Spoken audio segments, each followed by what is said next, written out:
Kong.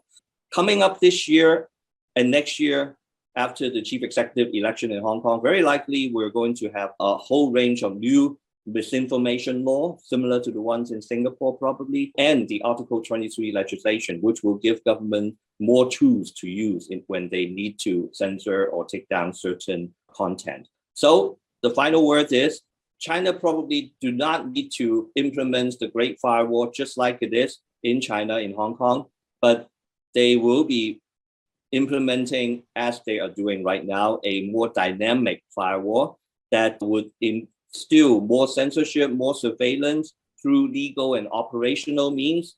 And the result would be less bandwidth growth for Hong Kong, less investment, obviously less freedom and protection for the citizens. Thank you. Thank you, Charles. It's a deeply discouraging portrait, but it's, I think, a very honest and fair assessment of a rapidly deteriorating situation for internet freedom. I think we're going to hear a much more hopeful story from Taiwan. So, Jason, if you could unmute and take it away. Thank you very much, Larry, and it's great to see you, my old friend Charles. I'm sure David is helping me to, yeah, great. Now, yeah, I want to spend the next 10 to 15 minutes or so just to talk about my research work with Taiwan AI Labs, particularly in the case of misinformation and so-called the cognitive war, or the epistemic security. So my name is Jason. I'm a former legislator, currently based at Harvard Kennedy School, and I'm a proud summer fellow at a Draper Hill Summer Fellow program, taught by Larry and a few other prominent scholars. So proud to be back at Stanford. So yeah, so next slide, please. So I want to start by using this quote by Elizabeth Sager in February 2021. The terms national security or cybersecurity may be familiar, but what about epistemic security? If society lose it, they will struggle to tackle some of the most worrying crisis of 21st century, from pandemic to climate change. Next. So I wanted to use the two case studies that I done with the Taiwan AI Labs, where I am a chief initiative officer, to showcase what we are doing to tackle misinformation with AI algorithm, and the research work we find, and the pattern behind it, behind the spreading of misinformation, and what lawmakers and the policymakers should do about it. So this slide shows that people's, the proportion that people can trust with news most of the time in each country. So you can tell that actually Taiwan and Hong Kong is in the, actually one of the last ones that people believe that they can trust their news. So you can tell the fake news or disinformation is rampant in Asia and amongst other countries, including UK, obviously US as well. Next.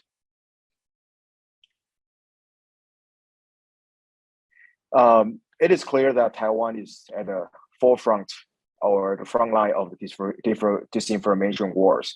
When I was a legislator, I sponsored the Cybersecurity Management Act, which gives the critical infrastructure the basic mechanism to use the cybersecurity defense network to protect their infrastructure.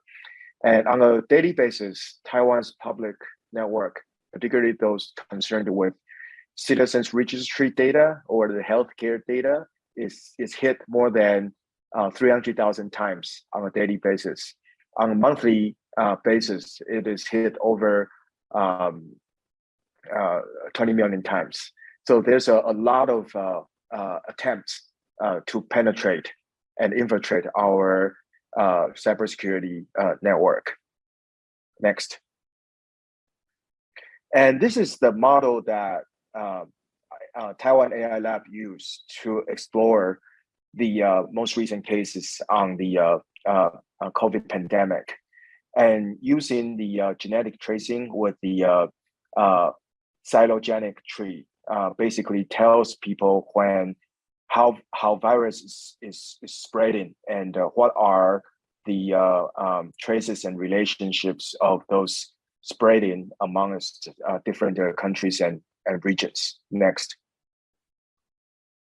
Now we're able to pull the data from the SARS, the COVID central registry data, and to trace how different moves and flows of traffic is able to to transmit or to spread the virus in different geographic location.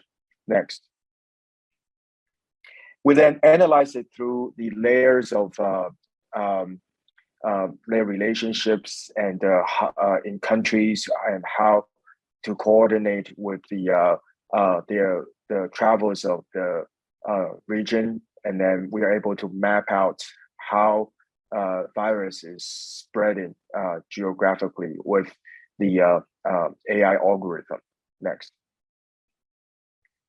Now, the reason why we do this is to use this data and then combine with the information that is being broadcast on mass media, broadcasting stations, or social media, or news outlets, and then trace or to crawl those comments or the trolls, or whatever information that is being put on these platforms, and then to figure out if there's a pattern that this disinformation or so-called cyber troops are using to spread the misinformation. So on the left side, you can see the there's this a group of the media outlets. We collect data, and then we will then feed it to the AI engine, and then figure out the different groupings and the patterns, and then comes out with the different type of formula and bias, and then a different tiering of comprehensiveness. Next. And obviously we've seen the fake news and disinformation being spread from the social media, and that's a sort of a bottom-up effort from the netizens, or the so-called cyber natives or cyber troops. But we've also seen the Chinese state media using their state propaganda to broadcast the misinformation, and trying to use the integrated approach from the top to bottom, and then the bottom to top, to spread the misinformation. So Chinese state media unanimously accused the COVID-19 whistleblowers of spreading rumors. Next. Now, we then go deep into the Weibo accounts and those on the several other social media platforms, including Twitter and TikTok and several others, to trace how certain message, when Chinese state-owned media broadcasting online, and how are they being amplified and then multiplied through different social media platforms on Weibo and WeChat or several other social medias. And you can tell by this is the account numbers, the account names that we able to trace one particular message, and they are spreading the similar message. And then we draft a social graph to detail their spreading mechanism. Next. Now, on the left, you've seen a talk show in Taiwan that talk about the COVID-19 spreading among to the U.S. and U.S. is getting really bad.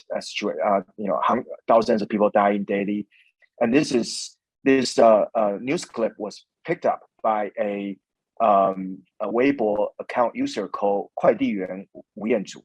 Now this just sounds like a normal person's name, and yet when you put this person's spreading of message to analyze, and you see the pattern on the right. It is being concentrated and spread out from a central concentration point to various other nodes around the internet. Next.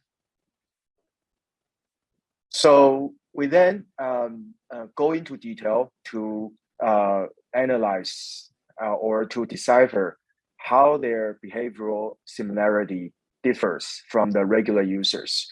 On the organic user, you can see on to the right, it's 4 to 101, so 3.9%, almost 4% behavioral similarity. That is, if you and any other person share information online, that's about the right or the medium amplification rate that you get.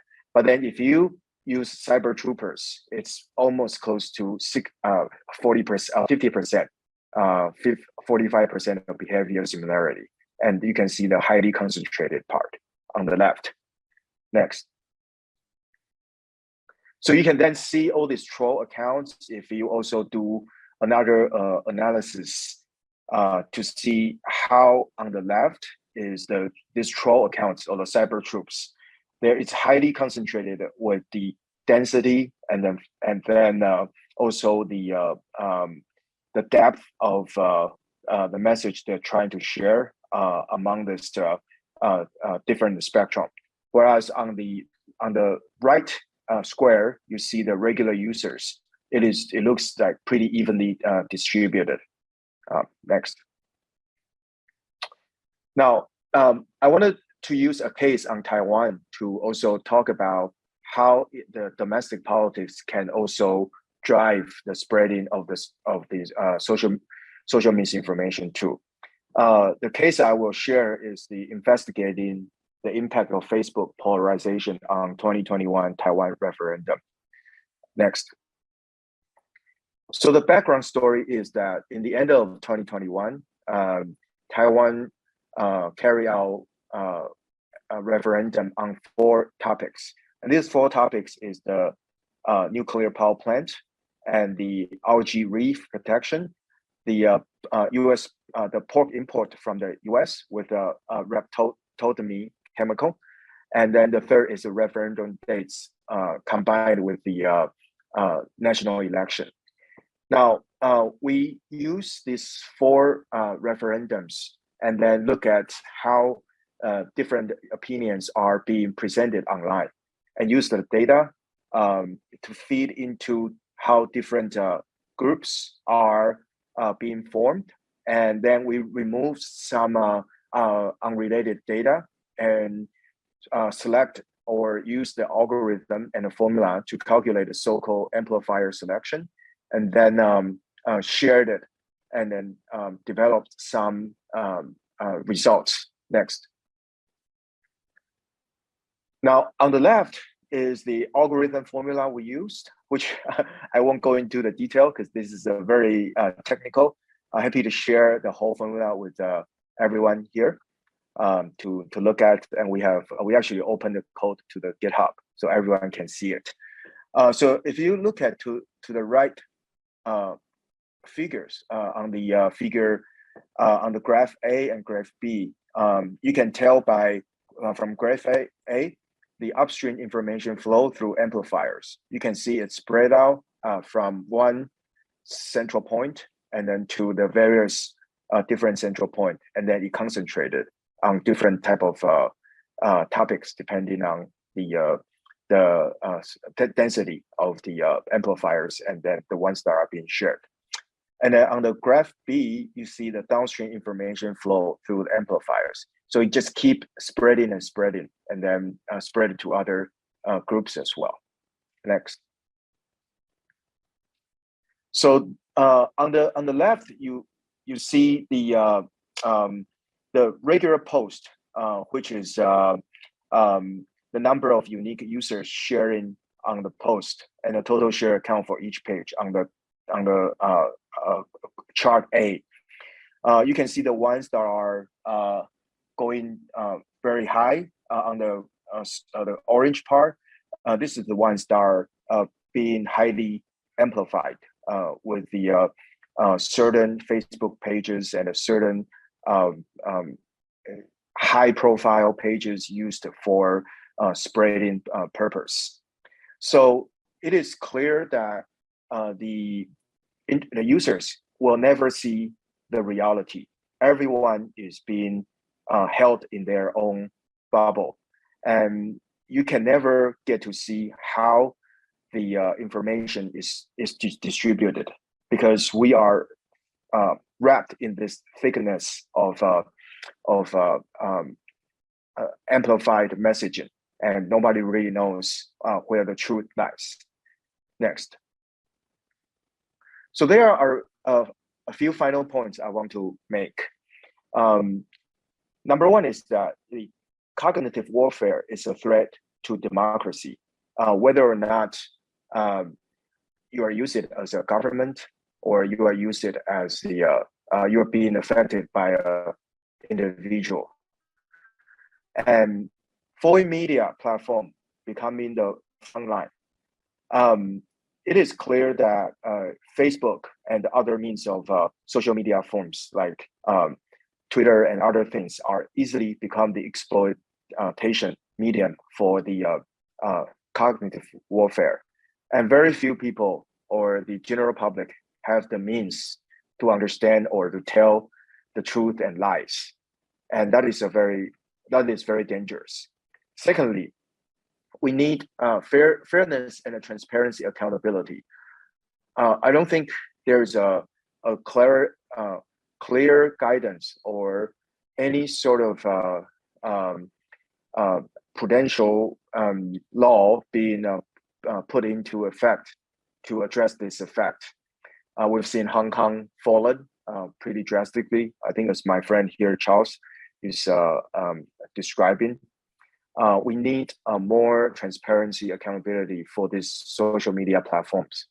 They should be held accountable, and the so-called internet freedom should be exercised with caution and control. Number three is the neutrality of the platform abidance. When I was a legislator, I called for the honorable algorithm disclosure, which means that whenever there is anything that's becoming a threat to social order, that a social media platform should be able to disclose the who they are getting their advertisement money from, and those should be openly marked on any sort of messages or the tweets or the feeds that is being pushed, and to allow the users to tell that it is a sponsored content by political entities. And this goes to data and advertisement affiliation disclosure too. And I hope across different platforms, especially here in the US and in Asia as well, all social media should be called to disclose their advertisement affiliation, so that people know we are not actually reading a piece of information.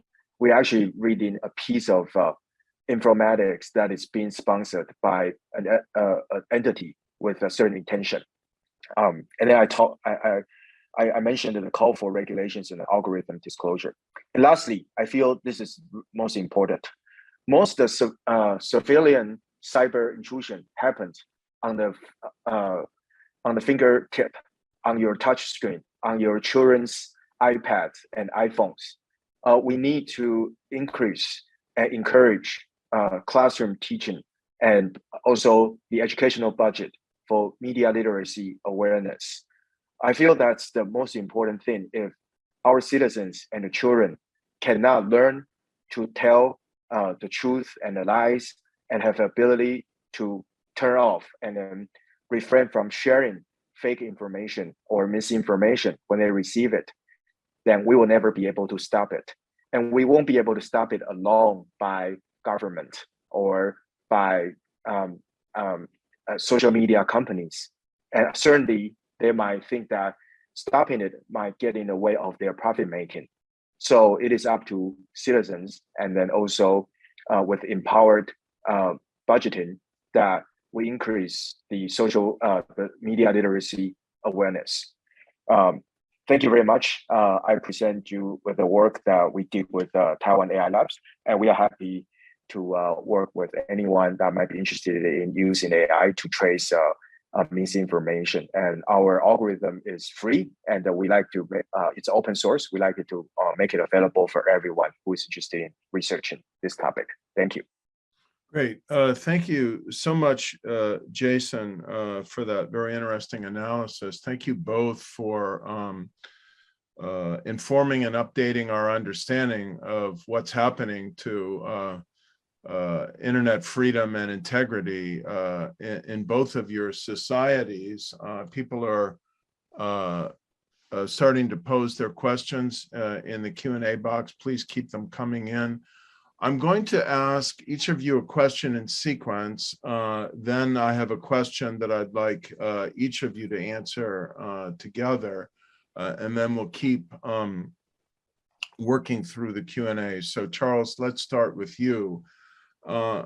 What distinguishes Hong Kong even today, despite its rapidly deteriorating situation in terms of freedom overall and internet freedom, is that it is still a special administrative region. It's not purely merged into the People's Republic of China, and neither is the system of internet governance merged. So you have depicted a depressing and alarming situation of rising censorship and intimidation of expression, both online and offline. But as I understand it, Hong Kong is not behind the Great Firewall yet. So people are still free to seek out information. It's just becoming increasingly risky and costly to generate it and express it. So here we have another transition point in Hong Kong. It's about to have elections. It's about to elect a new chief executive. The extremely unpopular Carrie Lam is stepping down. It looks like Hong Kong's chief security enthusiast, the former chief of police, John Lee, is going to be the new chief executive. So what might this mean for the trajectory or further deterioration of internet freedom in Hong Kong, and the possibility, as our first questioner asked, that this will just mutate into more and more intrusive methods of digital surveillance, where the difference between what happens in the Chinese mainland and what happens in Hong Kong in terms of internet access and internet governance narrows more and more. Is that something we should fear? You're muted, Charles. Unmute. Okay. Yes. I think you sum it up very nicely, Larry, when you were talking about Hong Kong not being behind the firewall. So as I was saying in the end of my presentation, China is likely to use a more dynamic approach by simply right now squashing the civil society or dissenting voices in Hong Kong. And basically, the government, particularly, as you said, when we are going to have a new chief executive, actually, I don't think in terms of policy it makes that much of a difference. But it certainly looks like with John Lee, it's not going to be any better than before.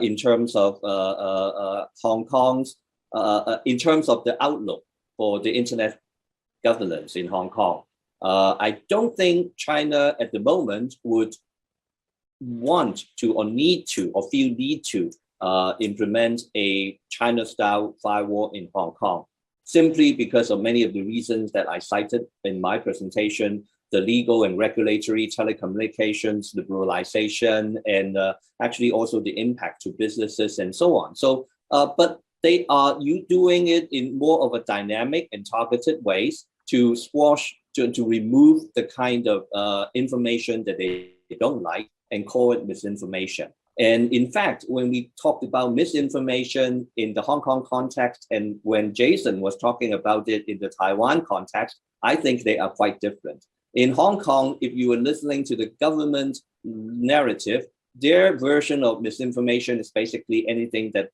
would make citizens oppose or disagree with the government. That's what they call misinformation. And with the mainstream media right now being very much controlled, the messages in terms of different opinions being expressed through the media has been disappearing, and people are resorting to more and more self-censorship online. I think the fact that what is this information? It depends on which side you're on. If you're on the side of the government, then anything that question the actions or even motives of the government would be considered misinformation. And so I do believe that with this kind of a government total control situation, there will be more attempts to conduct, like one of the audience question talking about more intrusive methods of surveillance. That is highly possible. But the problem is, again, we don't know exactly what they will do or what they have done. Right now, I think what they are doing is just going over what people have been saying on social media and so on. And it has happened before that people were caught because of what they have expressed on social media and taken or arrested or fined or taken to jail. Using existing law. So I think they will use a combination of technical as well as legal and operational means to basically make the cost of freedom of expression too high for most people to bear. Well, like I said, it's deeply discouraging, but it's also deeply informative to have your analysis of this. So we're very grateful to you. Now, to Jason, I want to put perhaps an uncomfortable question to you, but being in politics and being in the middle of the crosswinds of, really quite serious domestic political polarization in Taiwan is also uncomfortable. So let me ask this, because I think there are interesting similarities between Taiwan and the United States in these respects. We both have a two-party dominant system, and the two political parties are increasingly very severely and intensely polarized in opposition to one another.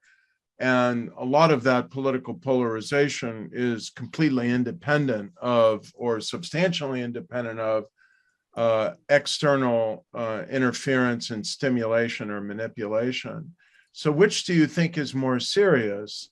The long history of domestic partisan political polarization in Taiwan, generating an environment that is, let's say, receptive to and even generative of disinformation online, or the increasingly focused and targeted efforts coming from the People's Republic of China to poison the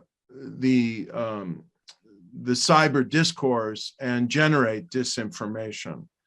So is the toxicity and lack of integrity of the information environment in Taiwan coming more from the outside or the inside? Thank you, Larry. This is a really good question and also a very complicated one. I think it cuts in both ways.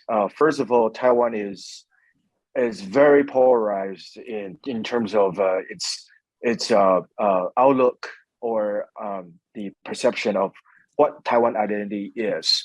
And for those who desire for a Taiwan independence versus for those who eventually long for a reunification, are at the very end of left and right spectrum, if you will. but the majority of the Taiwanese people wanted to stay in status quo.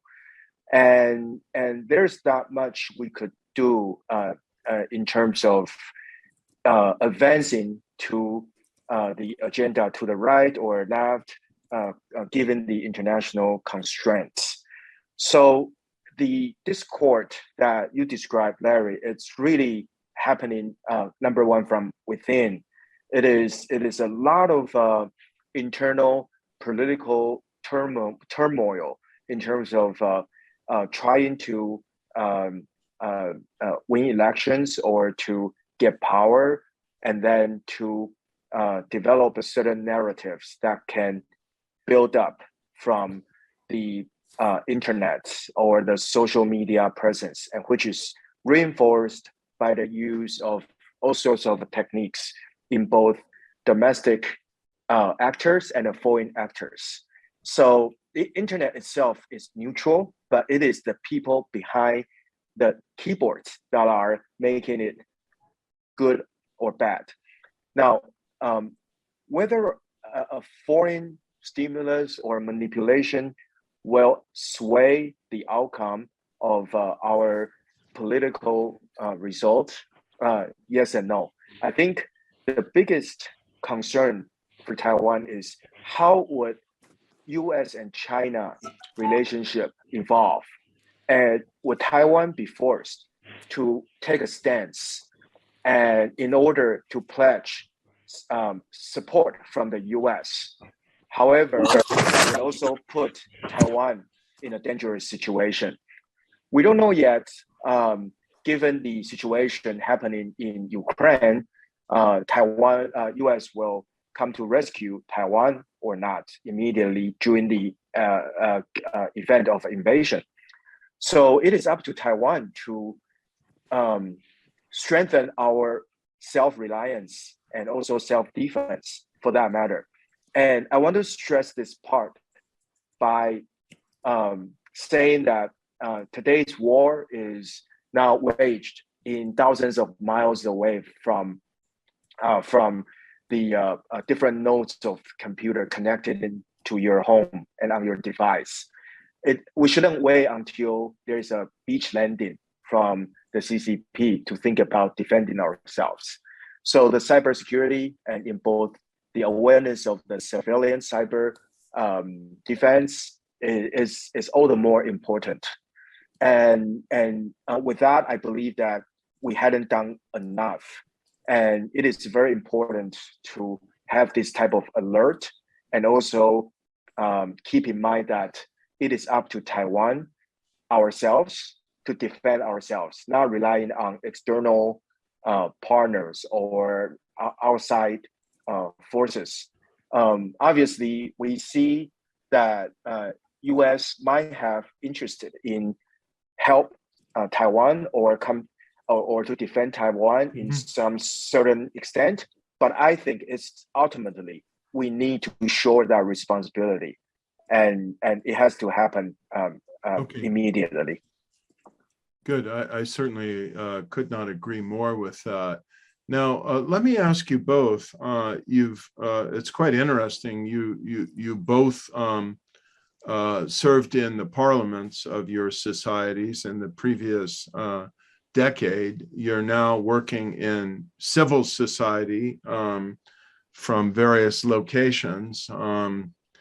Charles, I'm not sure when you'll be back in Hong Kong, and that's a real loss for Hong Kong if you aren't. But you are both engaged in networks in Asia, and you have talked to each other before, and in a way you're talking to each other today. So let me ask about a different angle on the external environment, which is the possibility for cooperation within Asia and for Democrats in Hong Kong, Democrats in Taiwan, and Democrats elsewhere in Asia facing this lengthening shadow of PRC intimidation and intervention, to learn from one another and to cooperate with one another. So what is the scope for that, and what is the progress toward that? Charles, let's start with you. Well, I think there are huge possibilities for cooperation because right now, as I sort of touched on in my presentation, is that many of the things that we saw in Hong Kong or maybe in Taiwan and in Asia, in China, are the same as what we are seeing right now in Russia, in Ukraine, and so on. So the world, when it comes to many of these issues that has to do with internet expression and freedom of expression and so on, many of the problems, including our problems with some of the social media platforms and so on, they are very similar. So I think there definitely are a lot of good possibilities and necessity for international communities, people on the political side, academic, as well as people on the internet governance side of things, which are sometimes tend to be a bit more technical in terms of looking at these issues, and have them come together more often to try to see things in the same light. In the past, they don't, honestly, because technical people and people with political experience and so on, civil society, they don't necessarily think the same way. They don't understand things the same way. Many people, a lot of people these days would talk about the problems we face with social media accountability. But when people are faced with political issues in their own countries, like in many parts of Asia or in China, they sometimes tend to feel that many of these problems, the bigger enemies or the bigger issues come from government policies.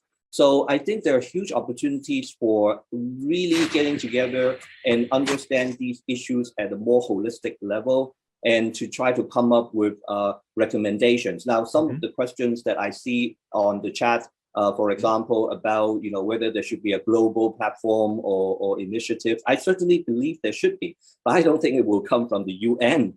But in terms of civil society and technical society, how do we cooperate more to come up with that sort of a movement to push back against, oftentimes, governments? And it could include democratic governments as well. I think that is what we will have to do in the next decade, and that is going to be very important.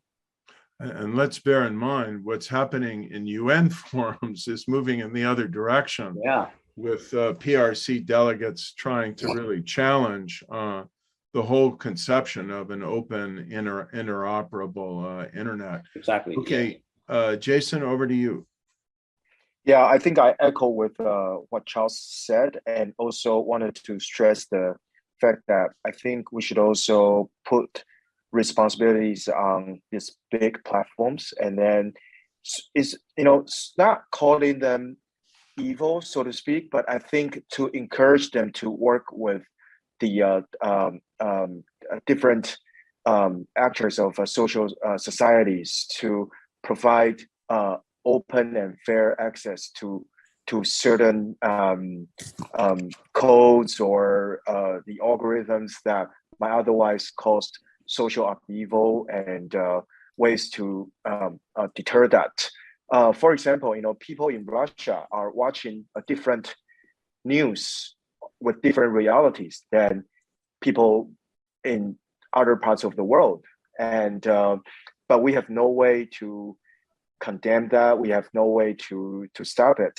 And also, we've seen a lot of internet trollers that are being exploited, and this, sometimes those are less familiar with the online activities are those most easily affected, and those are sometimes becoming the ones that are going to vote to decide your leaders and your elected officials. So I think that it is important now to roll out the functions and the responsibility of these technologies companies, and then instead enlist them to help and then to solve this problem. And this is happening quicker than we think. And it is happening on a daily basis. It's not only happening during the election period, and it is happening daily, and it's changing the way people interact, the way our social fabric is functioning. So I hope that we all come together to help solve this problem. Great. We've got time only for very brief responses to one more question, which Maya has posed. Is there anything more you each might want to say on how we as societies, or in the case of Taiwan, the Taiwan government, could respond to this epidemic of disinformation, both coming from targeted, probably state-sponsored sources and from diverse quarters of internal society? Charles, over to you very briefly. Yes, I think a lot of it has to do with education and people realizing what misinformation really means. And it is a difficult question because I think in the Taiwan context, I really believe that this is what China will try to do in advance of any further action that they take on Taiwan. That is to soften the social fabric against the views of the views on China, and I think they will use a lot of this soft approach, using misinformation to try to soften the position of the society in Taiwan in terms of their opinions on China. So I think this will be a focus effort for them in the coming years in advance of any further action. So I do think that issue has to be very much put on the surface and discussed broadly in Taiwan. That's my opinion as someone from the outside. So I don't know what Jason would think about that. Yeah, Jason? Thanks, Charles.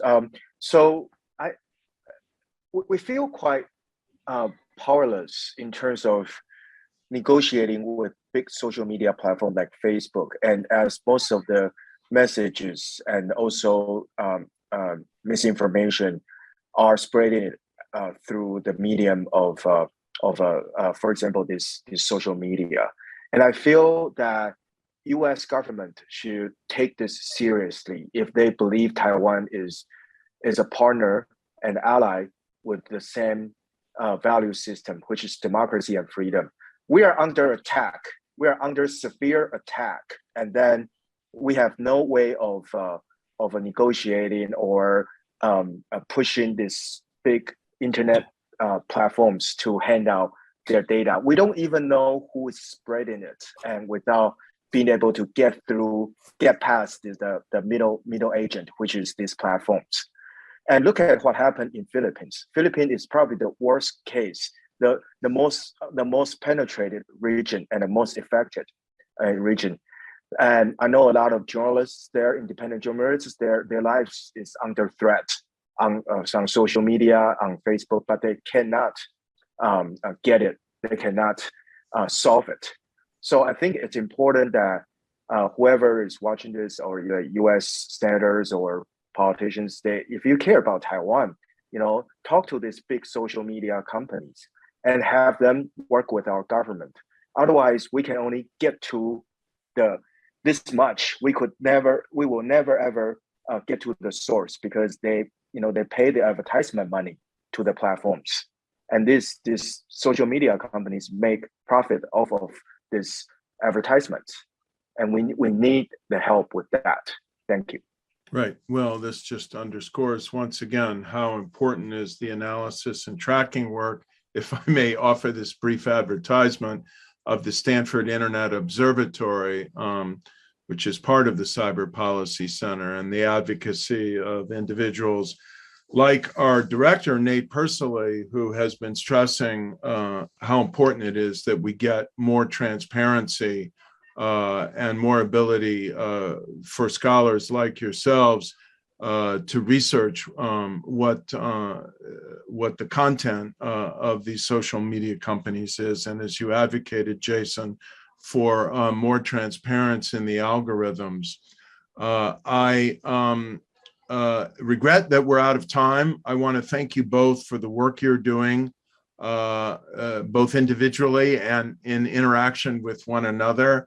I want to call people's attention to the final entry in the chat from Michelle, who reminds our listeners that you can register for future Cyber Policy Center webinars this spring quarter at the link she has provided.